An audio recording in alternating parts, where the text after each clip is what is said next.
चलिए बच्चों, आज हम लोग देखेंगे क्लास 8 का सूक्ष्म जीव मित्र एवं शत्रु जो चैप्टर 2 पढ़ना है।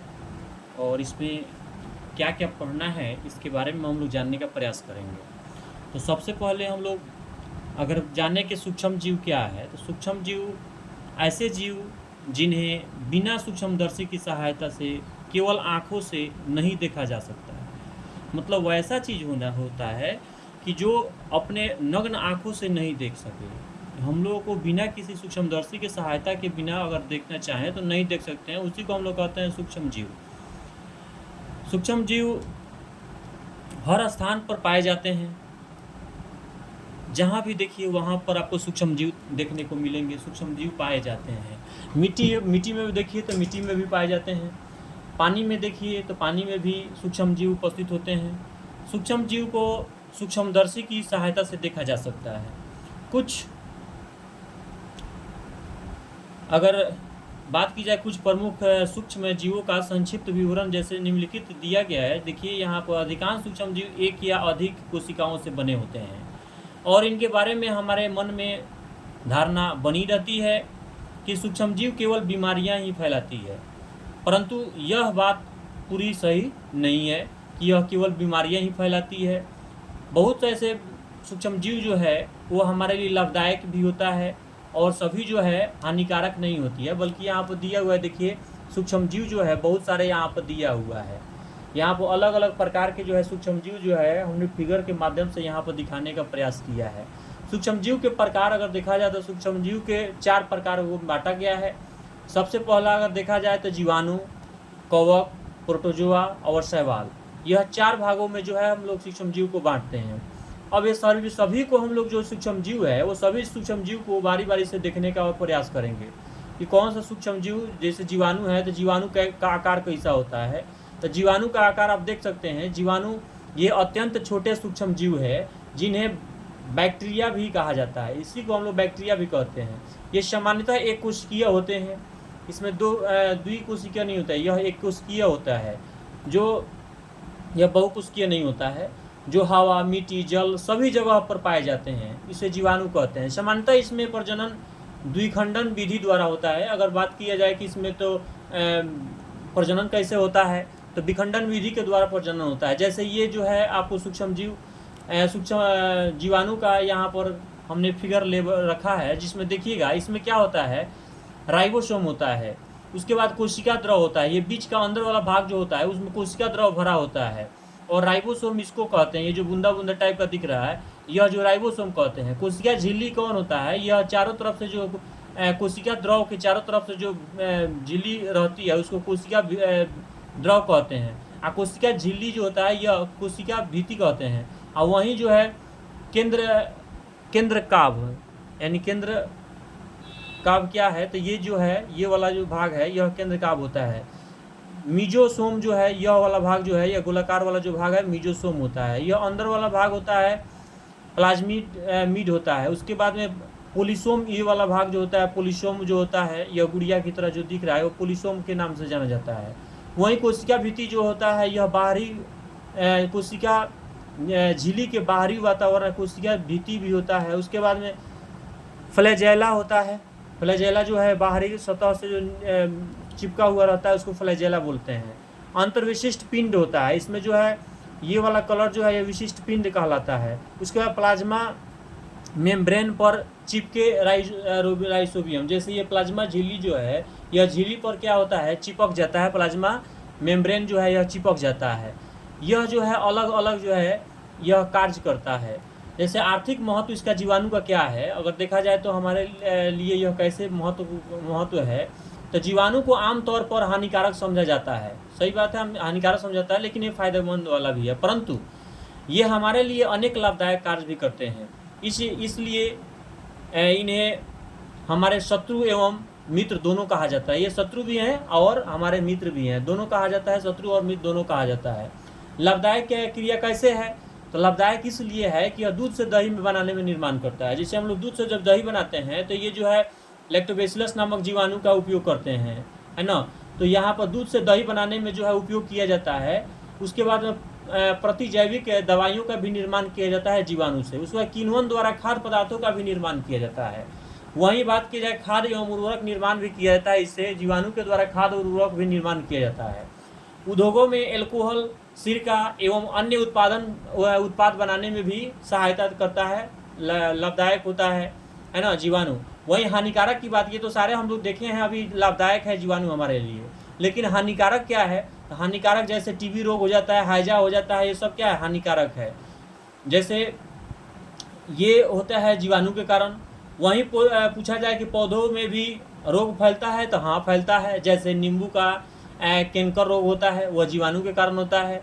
आलू का गलन रोग होता है, जो आलू गल जाता है, हरा भरा रहेगा, बाद में धीरे धीरे जो है गलना चालू हो जाएगा, तो वह किसके कारण होता है? तो ये भी जो है हानिकारक जो होता है जीवाणु के कारण ही। अनेक जीवाणु भोजन को खराब करके विषैला बना देता है। बहुत सारे जीवाणु जो है भोजन को क्या करता है? विषैला बना देता है। उपयोगी सामग्री एवं फर्नीचर पर उग करके उन्हें खराब कर देता है। जैसे फर्नीचर पर भी जो क्या है उग जाता है, या बहुत सारे उपयोगी एथी पर भी उग जाता है और ये खराब कर देता है। वहीं बात किया जाए कवक की, तो कवकों को सामान्यतः बोलचाल की भाषा में फफूंदी कहा जाता है। यह फफूंदी, जिसको हम लोग अपने भाषा में कहते हैं गोबर छत्ता के नाम से जानते हैं, है ना। हम यह सड़े गले चीज़ पर ये जो है उपज जाता है। हम अक्सर अपने घरों में भोजन, अचार, कचरे की वस्तुओं पर इन्हें उगते हुए देखते हैं। बरसात के दिनों में कूड़े करकट पर उगने वाली छाते नुमा रचना भी एक प्रकार का क्या होता है? कवक होता है। जैसे गोबर ओबर जो किए ना, जहाँ पर मान रहता है, गोबर का मान रखा रहता है, जिसको हम लोग खादर बोलते हैं, और खादर पर जाकर देखिएगा तो उजला उजला टाइप का जो है यह कवक उपजा हुआ रहता है। पहले इन्हें पौधे माना जाता था। पहले जो है जब आदमी नहीं जानता था, इसका खोज नहीं हुआ था, तो ये इसको हम लोग पौधा मानते थे। परंतु अब इन्हें पौधे एवं जंतुओं से अलग समूह में वर्गीकृत कर दिया गया है कि यह पौधा नहीं है और नहीं जंतु है, यह एक क्या है? कवक है। और यह इसको अलग कर दिया। आर्थिक महत्व यह क्या करता है? ये भी महत्व हम लोग को पहुँचाता है, इससे भी लाभ होता है। क्या करता है? तो अधिकांश कवक प्राकृतिक रूप में अत्यधिक उपयोगी होता है। मिट्टी में उपस्थित कवक पौधों एवं जंतुओं के मृत शरीर एवं बचे भागों को सड़ा गला करके खनिज में बदल देता है। वहीं अगर देखा जाए तो खनिज में बदल देता है, मतलब सड़ा गला करके जो भी उपयोगी पदार्थ है उसको सड़ा गला करके वह क्या करता है? खनिज में बदल देता है। लेकिन वहीं लाभदायक की क्रिया बात किया जाए, जैसे जलेबी बनाया जाता है, तो उसमें भी जो है कवक का हम लोग उपयोग करते हैं। खमन, डोसा आदि खाद्य पदार्थ बनाने में भी खमीर नामक कवक का उपयोग करते हैं। वहीं अगर बात किया जाए तो पेंसिलिन की, वहीं स्टेप्टोसाइटिसिन जैसे औषधि कवकों का निर्माण करने में किया जाता है। तो जो है कवक का निर्माण करने में किया जाता है। वहीं मशरूम ऐसे कवक हैं जिसके सब्जी के रूप में भी खाते हैं। मशरूम जो होता है अधिकतर हम लोग को मार्केट में देखने को मिलता है और इसको हम लोग खाते हैं। यह भी क्या है? कवक का ही रूप है। अनेक कवकों से रंग निर्माण का भी काम किया जाता है, मतलब जो है रंग भी बनाया जाता है कवक से। अलग अलग कवक से जो है रंग का भी निर्माण किया जाता है। वहीं बात की जाए यह हानिकारक क्रिया कैसे है, तो अनेक कवक पौधे, जंतु एवं मनुष्यों में रोग फैलाने का कार्य करते हैं। जैसे आलू का वाट रोग, आलू में जो रोग लग जाता है वाट रोग, वहीं गलकंडा अगर सूखना चालू हो जाए तो वह जीवाणु के कारण होता है। लेकिन वहीं जो है वाट रोग होगा वह किसके कारण होगा? कवक के कारण। वहीं गेहूं का गेरुआ रोग जो होता है वह भी किसके कारण होता है? वह भी जो है कवक के कारण ही होता है। तथा मनुष्य के त्वचीय रोग जो होता है, त्वचा जैसे दांत खाज खुजली हो जाता है, वह भी कवक के कारण होता है। ये दांत खाज खुजली होता है, वह हम लोग जहाँ छूते हैं वहाँ से जो है दूसरे जगह पर पनप जाता है। यह बहुत खतरनाक रोग के रूप में जाना जाता है। जहाँ रहिएगा वहाँ पर खजुआते रहिएगा।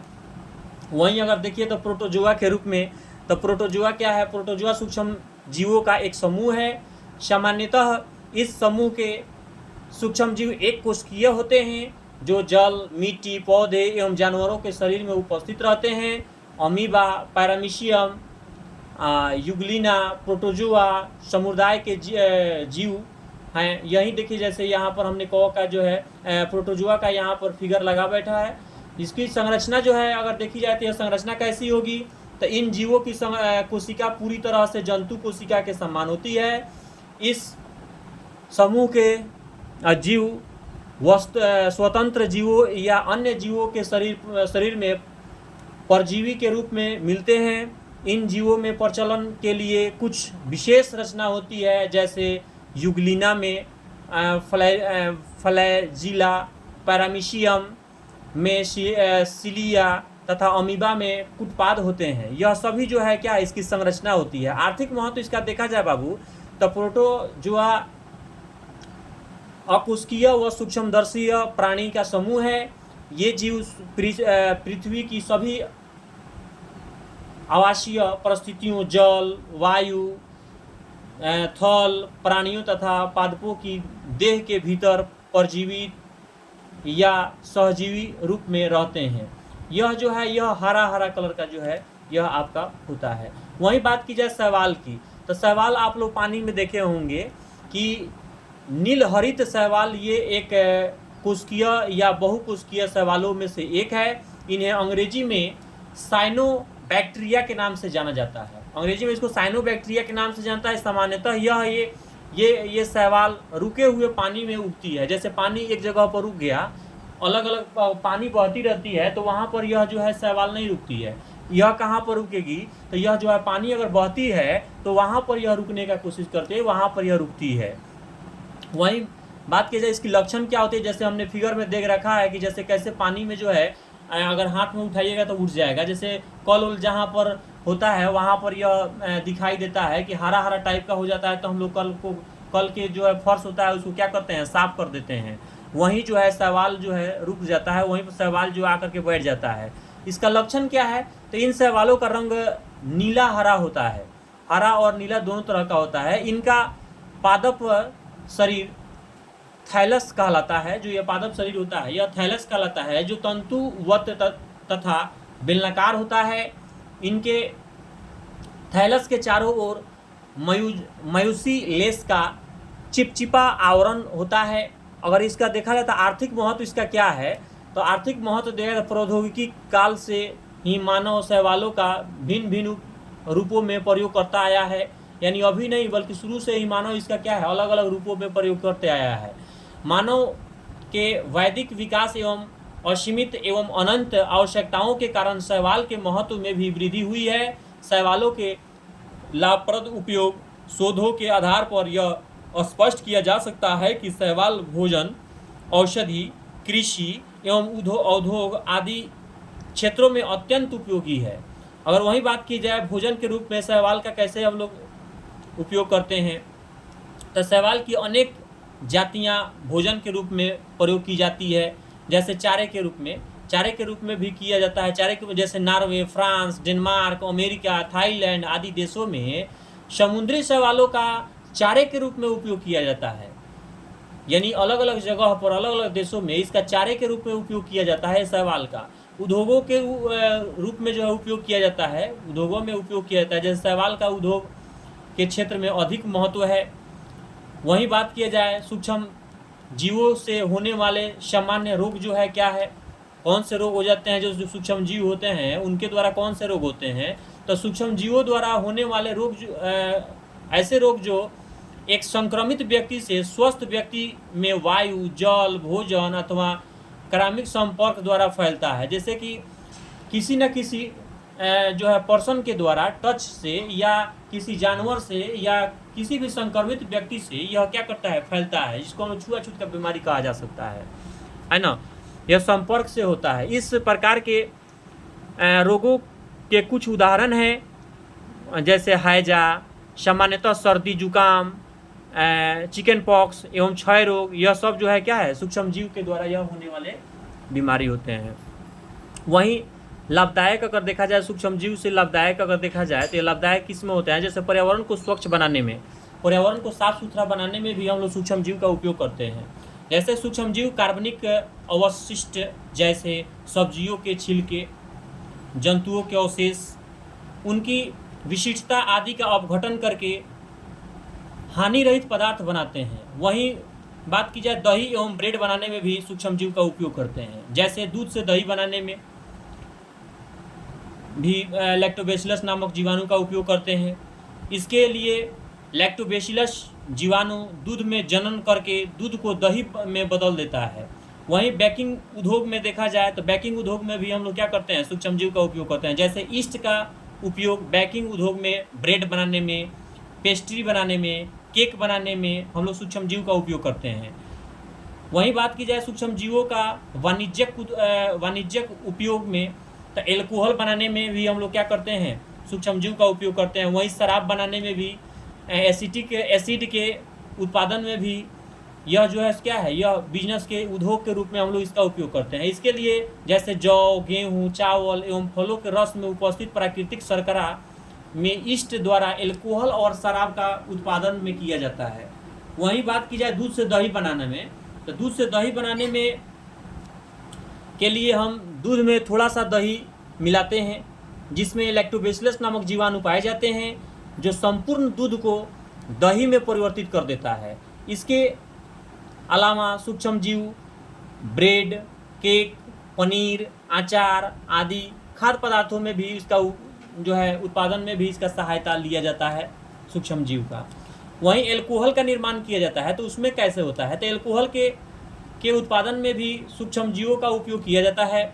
जैसे शर्करा में ईस्ट द्वारा एल्कोहल एवं शराब का उत्पादन में भी किया जाता है। चीनी के एल्कोहल में परिवर्तन की प्रक्रिया को किण्वन कहा जाता है। यानी चीनी को एल्कोहल में अगर परिवर्तित की जो क्रिया किया जाता है उसको हम लोग किण्वन के रूप में जानते हैं।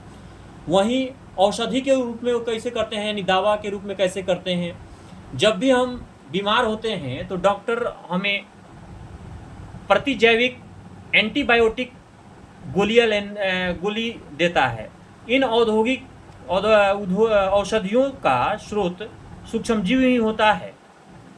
यह औषधि हमारे शरीर में बीमारी पैदा करने वाले सूक्ष्मजीवों को नष्ट कर देता है या उनकी वृद्धि को रोक देता है।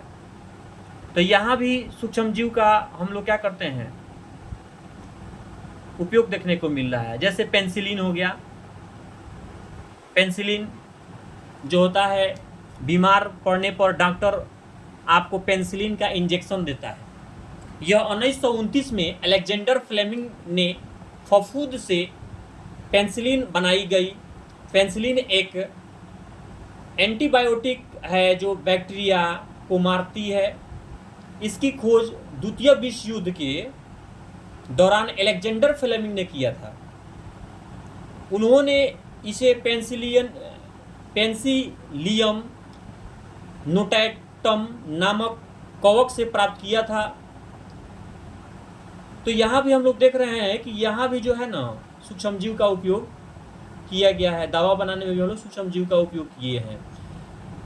पेनिसिलिन एक ऐसे एंटीबायोटिक का उदाहरण है जिसका उत्पादन नीले रंग की एक फफूंद द्वारा प्राकृतिक रूप से किया जाता है और इसका प्रयोग विभिन्न जीवाणु संक्रमणों का उपचार करने और उसकी रोकथाम के लिए किया जाता है।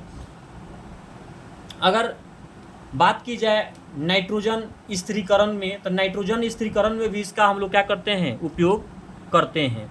नाइट्रोजनीकरण स्थिरीकरण में भी इसका हम लोग क्या कर रहे हैं, उपयोग किया जाता है।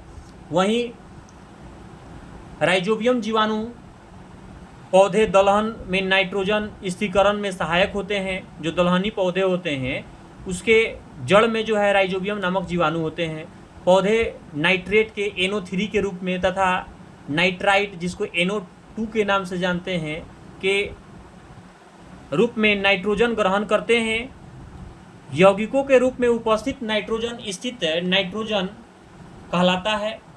अतः वायुमंडल के मुक्त नाइट्रोजन गैस को नाइट्रोजन के यौगिकों के रूप में परिवर्तित करने की प्रक्रिया को नाइट्रोजन का स्थिरीकरण कहा जाता है। यानी हर जगह पर हम लोग जो आज नाइट्रोजन देख रहे हैं, नाइट्रोजनीकरण आज देख रहे हैं, वो सब क्या है, यानी हम लोग अलग अलग विधि से जो है इसका उपयोग कर रहे हैं। नाइट्रोजन चक्र अगर देखा जाए, नाइट्रोजन चक्र क्या है, तो नाइट्रोजन सभी सजीवों का आवश्यक संघटक है।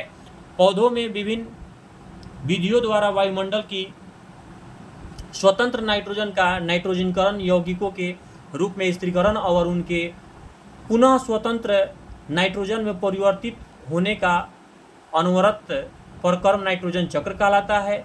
नाइट्रोजन साइक्लिंग इसको कहा जाता है। जब मृत जंतुओं एवं पादपों का अपघटन होता है तब उनमें उपस्थित नाइट्रोजन गैस मुक्त होकर के वायुमंडल में चले जाते हैं।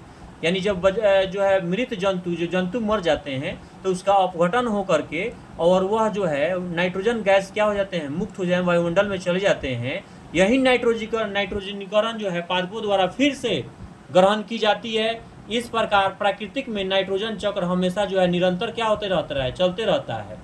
इससे वायुमंडल में नाइट्रोजन की मात्रा स्थिर बनी रहती है। वायुमंडल की मुक्त नाइट्रोजन का उपयोग यौगिक में बदलकर सूक्ष्म जीवों में पहुंचाना तथा पुनः इनको नष्ट नाइट्रोजन का मुक्त होकर के वायुमंडल में मिला दे नाइट्रोजन चक्र कहलाता है। जैसे कि हम आपको यहाँ पर फिगर में देख सकते हैं कि यह जो है कैसे नाइट्रोजन चक्र जो है यहाँ पर देखने को आपको मिल रहा है। जैसे देखिए वायुमंडलीय नाइट्रोजन, अब यह जो है परिवर्तित हुआ किस में, तड़ित द्वारा नाइट्रोजन स्थिरीकरण में। वहीं जो है यहाँ पर वायुमंडलीय नाइट्रोजन का जीवाणु नीले हरे शैवाल द्वारा स्थिरीकरण होगा। फिर यह टूटेगा, जीवाणु द्वारा स्थिर नाइट्रोजन को नाइट्रोजनीकरण यौगिक में परिवर्तित करेगा। वहीं जो है यहाँ पर टूटेगा, तड़ित नाइट्रोजन जो है टूटेगा तो पौधों द्वारा अवशोषित किया जाएगा और वहीं मिट्टी में उपस्थित नाइट्रोजन के यौगिक होगा और फिर जो है उत्सर्जन के द्वारा जो है यह नाइट्रोजन के रूप में अपशिष्ट पदार्थों के रूप में जंतु के द्वारा, पौधों के द्वारा, खाने वाले द्वारा, जीवाणु द्वारा नाइट्रोजन को यौगिक में नाइट्रोजन की परिवर्तित किया जाएगा। फिर जो है यह वायुमंडल में चला जाएगा। यही प्रतिक्रिया हमेशा होते रहता है। ये जो है साइक्लिंग है, इसको नाइट्रोजन साइक्लिंग के रूप में हम लोग जान सकते हैं। यह नाइट्रोजन साइक्लिंग के रूप में हम लोग इसको जान सकते हैं।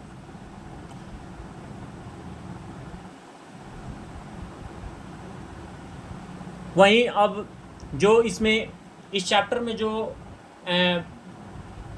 सब्जेक्टिव बनने वाला था, जो VVI जो कुछ क्वेश्चन जो बनने वाला था, यानी कि इम्पोर्टेंट जो लाइन बनने वाला था, वो सारे हम लोग देख लिया। अब जो है इसमें जो है MCQ हम लोग देख लेते हैं। जो MCQ है जैसे कि यहाँ पर दिया हुआ है, आपकी किताब में दिया होगा, उस किताब के क्वेश्चन को हम लोग देखने का प्रयास करेंगे कि इसका आंसर क्या होगा और इससे आप लोगों को बहुत लाभ मिलने वाला है।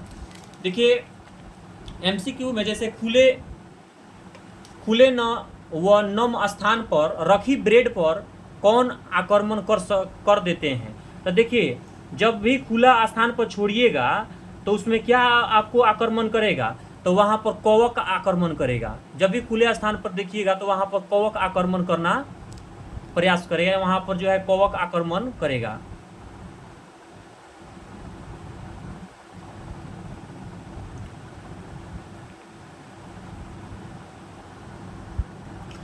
वहीं दूसरा क्वेश्चन की बात की जाए तो मनुष्य में जीवाणु द्वारा होने वाला एक सामान्य रोग कौन है। तो टाइफाइड जो है यह जीवाणु के द्वारा होता है। एक बहुकोशिकीय जीव कौन है। एक बहुकोशिकीय जीव अमीबा को जाना जाता है।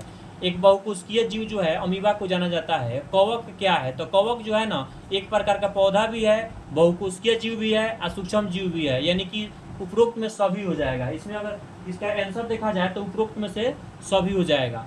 वहीं 5वां नंबर क्वेश्चन की बात की जाए तो गाय में खुरपका और मुंह पका रोग होता है, यह किसके द्वारा होता है। तो यह जो होता है ना, यह वायरस के द्वारा होता है। यह वायरस के द्वारा होता है। जीवाणु कौन से होते हैं। तो जीवाणु की बात किया जाए तो जीवाणु यहाँ पर उपरोक्त में से सभी हो जाए। एक कोशिकीय जीव भी हो जाएगा, सूक्ष्म जीव भी हो जाएगा और सर्वत्र पाए जाने वाले जीव भी हो जाएगा। वहीं अगर बात किया जाए डेंगू परजीवी कवक का, तो डेंगू परजीवी कवक जो होता है यह कॉकरोच में होता है। यह डेंगू परजीवी जो होता है यह कॉकरोच में होता है। वहीं बात की जाए 8वां नंबर क्वेश्चन का, तो सर्वप्रथम चेचक के टीके की खोज किसने किया था। तो सर्वप्रथम चेचक के टीके के एडवर्ड जेनर ने किया था। एडवर्ड जेनर ने किया था टीके की खोज। वहीं गेहूं की रस्ट किस सूक्ष्मजीव से होता है। यह गेहूं के रस्ट देखा जाए तो यह कवक के द्वारा होता है, यह कवक के द्वारा होता है। वहीं मांस व मछली के परीक्षण में विकास किसका उपयोग किया जाता है? मांस और मछली के परीक्षण में किसका परीक्षण किया जाता है? तो वहीं क और ख दोनों, यानी कि तेल भी और सामान्य नमक भी, दोनों हो जाएगा, यानी कि सी इसका आंसर हो जाएगा। वहीं बात किया जाए हमारे वायुमंडल में कितने प्रतिशत नाइट्रोजन गैस है? तो आप जानते हैं कि हमारे वायुमंडल में जो है नाइट्रोजन 78% है। वायुमंडल में नाइट्रोजन 78%। सबसे पहले कौन सा प्रतिजैविक खोज गया था, यानी खोजा गया था? प्रतिजैविक सबसे पहले कौन खोजा गया था? तो जो है पेंसिलिन खोजा गया था। अभी हम लोगों ने पीछे देखा है। दूध को 70 डिग्री सेल्सियस पर 15 से 30 सेकंड गर्म करके एकाएक ठंडा करना क्या कहलाता है? मतलब जो है इसको एकाएक जब ठंडा कीजिएगा तो पार्श्वीकरण कहलाता है, यह पार्श्वीकरण कहलाता है। वहीं सूक्ष्म जीव की वृद्धि रोकने के लिए किसका उपयोग किया जाता है? तो सूक्ष्म जीव को वृद्धि को रोकने के लिए यानी कि नमक का भी उपयोग किया जाता है, खाद्य तेल का भी और चीनी का भी, ये सभी का उपयोग किया जाता है सूक्ष्म जीव को रोकने के लिए। वहीं बात की जाए 15 नंबर क्वेश्चन, तो 15 नंबर निम्नलिखित में से कौन सा प्रतिजैविक है? तो प्रतिजैविक के रूप में जाना जाता है आपको एस्ट्रेमाइसिन को जाना जाता है। पार्श्वीकरण की खोज किसने किया था? तो पार्श्वीकरण नाम से में ही कुछ छिपा हुआ है, यानी कि पार्श्वीकरण जो है कहा जाए तो लुई पाश्चर ने किया था। लुई पाश्चर ने। पेंसिलिन प्रतिजैविक की खोज किसने किया था? तो पेंसिलिन प्रतिजैविक की खोज किया था अलेक्जेंडर फ्लेमिंग ने, यानी 20 का आंसर हो जाएगा। वही बात की जाए 18 नंबर का, तो फल सब्जियों का विघटन होने से क्या बनता है? यानी फल और सब्जी का जब विघटन होगा तो वह बनाएगा, तो खाद बनाएगा। फल जब विघटन हो जाएगा, सड़ जाएगा, गल जाएगा, तो क्या बनाएगा? खाद ही न बनाएगा। किण्वन की खोज किसने किया था? तो किण्वन की खोज जो है लुई पाश्चर ने किया था। वहीं वैक्सीन का उपयोग किस रोग के लिए किया जाता है? तो वैक्सीन जब कहा जाए तो वैक्सीन जो है हैजा के लिए भी किया जाता है, चेचक के लिए भी किया जाता है, और वहीं जो है हेपेटाइटिस के लिए भी किया जाता है, यानी उपरोक्त में से सभी हो जाएगा। सूक्ष्म जीव कहाँ पाए जाते हैं? तो सूक्ष्म जीव अगर देखा जाए तो यह इनमें से सभी में पाए जाते हैं। जल में भी पाए जाते हैं, वायु में भी पाए जाते हैं, मिट्टी में भी पाए जाते हैं। जो हम लोग फर्स्ट पढ़े हैं तो वहाँ पर देखे हैं कि जल, वायु, मिट्टी, सभी में जो है सूक्ष्म जीव पाए जाते हैं। अलेक्जेंडर फ्लेमिंग ने 1928 में किस प्रतिजैविक की खोज किया था? तो अलेक्जेंडर फ्लेमिंग ने सबसे पहले पेंसिलिन का खोज किया था। वहीं पोलियो का कारक क्या है? तो पोलियो का कारक जब देखा जाए तो पोलियो का कारक वायरस है। पोलियो वायरस के कारण होता है। हानिकारक सूक्ष्म जीव किसको प्रदर्शित करता है? तो हानिकारक सूक्ष्म जीव जो है वह प्रदर्शित करता है आपको उपरोक्त में से सभी को, यानी भोजन को भी, कपड़े में भी, और चमड़े की वस्तुओं को भी, सभी में जो है यह हानिकारक सूक्ष्म जीव प्रदूषित करता है। वहीं दूध को दही में परिवर्तित करने के लिए आपको कौन सा जो है उपयोग किया जाता है? तो लैक्टोबैसिलस नामक जीवाणु का उपयोग किया जाता है। यानी सभी का आंसर अगर यहाँ पर दिया गया है, आप लोग देख करके और कर सकते हैं। वहीं बात किया जाए आपको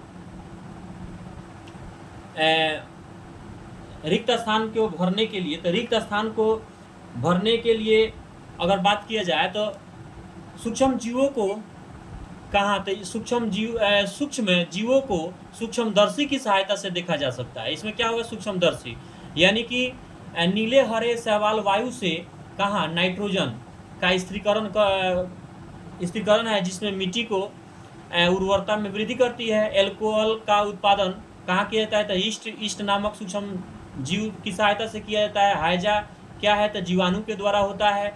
वहीं बात किया जाए आपको 2 नंबर क्वेश्चन का, 2 नंबर क्वेश्चन में क्या है? यानी टिक लगाना है, सही शब्द के आगे सही का निशान लगाना है। तो इसमें सही शब्द आपको कौन है? तो देखिए इसमें एल्कोहल आपको सही शब्द दिखता है, एल्कोहल। ईस्ट का उपयोग निम्न के उत्पादन में होता है कच्छी, तो एल्कोहल में। निम्नलिखित में कौन सा प्रतिजैविक है? तो इसमें प्रतिजैविक के रूप में स्ट्रेप्टोमाइसिन को जाना जाता है। वहीं अगर बात की जाए 2 नंबर का, तो मलेरिया परजीवी का वाहक है। तो मलेरिया किस किस परजीवी का वाहक है? तो मलेरिया मादा एनोफिलीज मच्छर के काटने से जो है यह होता है, यानी 1 नंबर हो जाएगा। यानी संचरणीय रोगों का सबसे मुख्य कारण क्या है? तो संचरणीय रोग जो है इसका मुख्य कारण अगर देखा जाए तो घरेलू मक्खी के रूप में जाना जाता है, घरेलू मक्खी। एंड वहीं जो है ब्रेड अथवा इल्वी फूल जाती है, इसका मुख्य कारण क्या है? तो इसका मुख्य कारण है किण्वन। इसका मुख्य कारण किण्वन नहीं है, ईस्ट कोशिका में वृद्धि, ईस्ट कोशिका में वृद्धि। इसका चीनी को एल्कोहल में परिवर्तित करने में प्रकर्म किया जाता है, इसका जो हो जाएगा किण्वन। अब यही देखा जाए तो ये आपको कॉलम दिया हुआ है, यानी कि मिलान करना है। तो मिलान करने के लिए आपको यहाँ पर सबका आंसर लिख दिया गया है। यानी जीवाणु जो होगा यह किस में होगा? हैजा का कारक है। वहीं राइजोबियम जो होगा, राइजोबियम किसका होता है? तो राइजोबियम दलहनी पौधे के जड़ में होता है। तो इसका जो हो जाएगा 1 नंबर नाइट्रोजन स्थिरीकरण में। ईस्ट जो होता है यह ईस्ट किस में जाएगा? तो ईस्ट जो है ब्रेड की बेकिंग में जाएगा। वहीं एक प्रोटोजोआ का है, तो प्रोटोजोआ क्या चीज में जाएगा? तो प्रोटोजोआ मलेरिया का होता है। वहीं एक जीवाणु जो है वो किस में हो जाएगा? तो एड्स में हो जाएगा। जीवाणु एक विषाणु जो हो जाएगा वह जो हो जाएगा आपको, हाँ, एड्स का कारण है। वहीं अगर चौथा नंबर क्वेश्चन देखा जाए, क्वेश्चन के रूप में आया जाए, तो क्वेश्चन यहाँ पर दिया हुआ है, जैसे कि आपकी किताब में दिया है बाबू, कि क्या सूक्ष्मजीव बिना यंत्र की सहायता से देखा जा सकता है? यदि नहीं तो कैसे देख सकते हैं? इसका जो है आंसर नहीं देखा जा सकता है। बिना सूक्ष्म दर्शी के सहायता से यह नहीं देखा जा सकता है, क्योंकि सूक्ष्म जीवों को नग्न आंखों से हम लोग नहीं देख सकते हैं, क्योंकि इतना छोटा होता है कि उसको हम लोग नहीं देख पाते हैं, क्योंकि वे बहुत छोटे होते हैं। इन्हें सूक्ष्मदर्शी की मदद से ही देखा जा सकता है। वहीं सूक्ष्म जीवों के मुख्य वर्ग कौन कौन होते हैं? तो सूक्ष्म जीवों को 4 प्रमुख समूहों में वर्गीकृत किया जाता है, जैसे बैक्टीरिया, कवक, प्रोटोजोआ और कुछ शैवाल के रूप में इसको जाना जाता है। वहीं वायुमंडलीय नाइट्रोजन का मिट्टी में स्थिरीकरण करने वाले सूक्ष्म जीवों के नाम लिखें, यानी कि छठा नंबर क्वेश्चन है। यानी तो इसका आंसर हम लोग अगर देना चाहें तो मिट्टी में मौजूद राइजोबियम और कुछ नीले हरे शैवाल जैसे बैक्टीरिया वायुमंडलीय नाइट्रोजन का मिट्टी में स्थिरीकरण कर सकते हैं। बाद में इन्हें नाइट्रोजन यौगिक में परिवर्तित, वही नाइट्रोजन चक्र है ना, पौधों द्वारा प्रोटीन और अन्य यौगिक के संश्लेषण के लिए उपयोग किया जाता है। वही 7वां नंबर क्वेश्चन देखा जाए तो हमारे जीवन में उपयोगी सूक्ष्म जीवों के बारे में 10 पंक्ति में लिखना है। यानी कि सूक्ष्म जीव हमारे लिए कैसे उपयोगी हैं उसको जो है हम लोग को 10 लाइन में लिखना है। सूक्ष्म जीव नग्न आंखों के माध्यम से देखने से के लिए बहुत छोटे हैं, जबकि वे पौधे और पर्यावरण के लिए महत्वपूर्ण हैं। सूक्ष्म जीव का महत्व क्या है? तो ये बेकिंग और अचार और अन्य खाद्य पदार्थ का उपयोग करने में इसका उपयोग हम लोग करते हैं। वहीं बात की जाए तो किण्वन और प्रक्रिया के द्वारा ईस्ट बनाने में, शराब बनाने में, ब्रेड बनाने में किया जाता है। लैक्टोबैसिलस जीवाणु जो है दूध से दही बनाने में किया जाता है। प्रदूषण कम करने के लिए सूक्ष्म जीव का उपयोग करते हैं। इसका उपयोग वायुमंडलीय नाइट्रोजन को ठीक करने में भी, इस मिट्टी के में उर्वरता बढ़ाने के लिए भी किया जाता है। कई दवाइयाँ एंटीबायोटिक तैयार करने में सूक्ष्म जीव का उपयोग किया जाता है। कुछ रोगाणुओं का उपयोग सीवेज और औद्योगिक अपशिष्ट पदार्थ जैसे जैविक उपचार के लिए भी किया जाता है। ऐसे हम लोग 10 लाइन में लिख सकते हैं। वहीं 8वां नंबर क्वेश्चन कर रहा है कि सूक्ष्म जीवों द्वारा होने वाले हानिकारक प्रभावों का संक्षिप्त में जो है लिखना है। यानी कि अगर देखा जाए तो सूक्ष्म जीव कई मायने में हानिकारक भी है। सूक्ष्म जीव में से कुछ मानव, पौधे और जानवरों में बीमारियों का कारण भी बनते हैं। ऐसे रोग पैदा करने वाले सूक्ष्म जीवों को रोग नामक जनक कहा जाता है। कुछ सूक्ष्म जीव भोजन, कपड़े और चमड़े को खराब करते हैं। मनुष्य को प्रभावित करने वाले करने वाले कुछ सामान्य रोग हैजा, सर्दी जुकाम, चिकन पॉक्स, तपेदिक आदि, यह सब क्या है, जीवाणु के द्वारा होता है, सूक्ष्मजीव के द्वारा होता है। कई सूक्ष्मजीव न केवल मनुष्यों में बल्कि पशुओं में भी बीमारियों का कारण बन जाते हैं। उदाहरण के लिए है एंथ्रेक्स रोग जो होता है, खतरनाक मानव और मवेशी रोग है जो एक जीवाणु के कारण होता है। पौधों में सूक्ष्मजीवों द्वारा पैदा होने वाले बीमारियां फसलों जैसे गेहूं, चावल, आलू, गन्ना, संतरा, सेब आदि की उपज को भी हम लोग कम करते हैं। यही बात की जाए 9वां नंबर क्वेश्चन जो है, यह प्रतिजैविक क्या है। यह क्वेश्चन कर रहा है प्रतिजैविक क्या है। प्रतिजैविक लेते समय कौन सी सावधानियां बरतनी चाहिए। तो प्रतिजैविक लेते समय जो है ना, वे दवाएं जो सूक्ष्म जीवों के द्वारा होने वाले रोगों के विकास रोकती है अथवा समाप्त करती है, प्रतिजैविक कहलाती है। जैसे उदाहरण में हम लोग कह सकते हैं स्ट्रेप्टोमाइसिन, टेट्रासाइक्लिन आदि, यह सब क्या है, यानी सूक्ष्म प्रतिजैविक है। यही बात किया जाए प्रतिजैविक लेते समय निम्नलिखित सावधानियां बरतनी चाहिए। जैसे किसी योग्य डॉक्टर की सलाह पर ही प्रतिजैविक लेनी चाहिए। डॉक्टर द्वारा निर्धारित पाठ्यक्रम को पूरा पढ़ना चाहिए। देखिएगा जो भी हम लोग सामान खरीदते हैं ना, दवा खरीदते हैं, उसमें एक पूंजी दिया हुआ होता है, उस पर सारा निर्देश लिखा होता है कि हमको क्या करना है क्या नहीं करना है। उसको पढ़ना चाहिए और समझना चाहिए। ज़रूरत न होने या गलत खुराक में प्रतिजैविक होने से बचना चाहिए। मतलब यह अगर खुराक ज़्यादा ले लिए हैं या जो है अगर इससे आपको हानिकारक है तो इससे हमको क्या करना चाहिए, बचना चाहिए। ये जो है हम लोगों ने सूक्ष्मजीव जो चैप्टर है इसका सारा जो है हम लोगों ने देख लिया। सूक्ष्मजीव मित्र एवं शत्रु ये चैप्टर है, उसका सारा हम लोगों ने क्वेश्चन से लेकर के और इसका सारा जो है VVI देख लिया। जो 1 घंटा का अगर बच्चे दे देते हैं, इसमें 1 घंटा कोई बच्चा अगर समय दे देता है तो उसको जो है पूरा का पूरा जो चैप्टर जो है समझ में आ जाता है। और इसको अगर एक बार में नहीं समझ में आता है, 2 बार में समझिए, तुरंत जो है आपको समझ में आएगा।